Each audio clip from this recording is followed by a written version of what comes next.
ವೀಕ್ಷಕರೇ ನಮಸ್ಕಾರ. ವಿಜಯವಾಹಿನಿ ನ್ಯೂಸ್ಗೆ ಸ್ವಾಗತ. ನಾನು ನಿಮ್ಮ ಸ್ನೇಹಿತ ರಾಘವೇಂದ್ರ ಎಸ್.ಆರ್.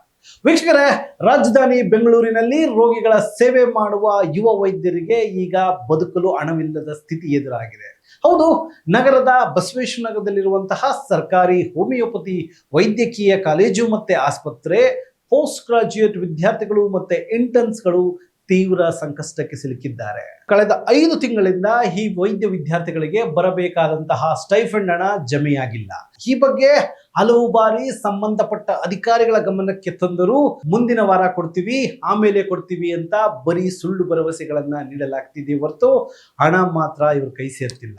ದಿನವಿಡೀ ಆಸ್ಪತ್ರೆಯಲ್ಲಿ ಕರ್ತವ್ಯ ನಿರ್ವಹಿಸುತ್ತಿರುವ ಈ ವಿದ್ಯಾರ್ಥಿಗಳಿಗೆ ಈಗ ದಿನನಿತ್ಯದ ಖರ್ಚಿಗೂ, ಕೊಠಡಿ ಬಾಡಿಗೆಗೆ ಹಾಗೂ ಊಟಕ್ಕೂ ಹಣವಿಲ್ಲದೆ ತೀವ್ರ ಹಣಕಾಸಿನ ತೊಂದರೆ ಉಂಟಾಗಿದೆ. ಇದರಿಂದ ಬೇಸತ್ತ ವಿದ್ಯಾರ್ಥಿಗಳು ಇಂದು ಕಾಲೇಜಿನ ಪ್ರಿನ್ಸಿಪಲ್ಗಳಿಗೆ ಅಂತಿಮ ಮನವಿ ಪತ್ರ ಸಲ್ಲಿಸಿದ್ದಾರೆ. ನಮ್ಮ ಬಾಕಿ ಇರುವ ಸ್ಟೈಫಂಡ್ ಹಣ ತಕ್ಷಣ ಬಿಡುಗಡೆಯಾಗದಿದ್ದರೆ ನಾವು ಆಸ್ಪತ್ರೆಯ OPD ಕರ್ತವ್ಯಗಳಿಗೆ ಹಾಜರಾಗುವುದಿಲ್ಲ ಎಂದು ಸ್ಪಷ್ಟ ಎಚ್ಚರಿಕೆ ನೀಡಿದ್ದಾರೆ. ಜನರ ಆರೋಗ್ಯ ಕಾಯುವ ವೈದ್ಯರ ಹೊಟ್ಟೆ ಹೊರೆಯುವ ವಿಷಯದಲ್ಲಿ ಸರ್ಕಾರ ಮತ್ತೆ ಆಡಳಿತ ಮಂಡಳಿ ಏಕೆ ಈ ಪರಿ ನಿರ್ಲಕ್ಷ್ಯ ವಹಿಸುತ್ತಿದೆ? ಇವರ ನ್ಯಾಯಯುತ ಬೇಡಿಕೆಗೆ ತಕ್ಷಣ ಸ್ಪಂದನೆ ಸಿಗುತ್ತಾ?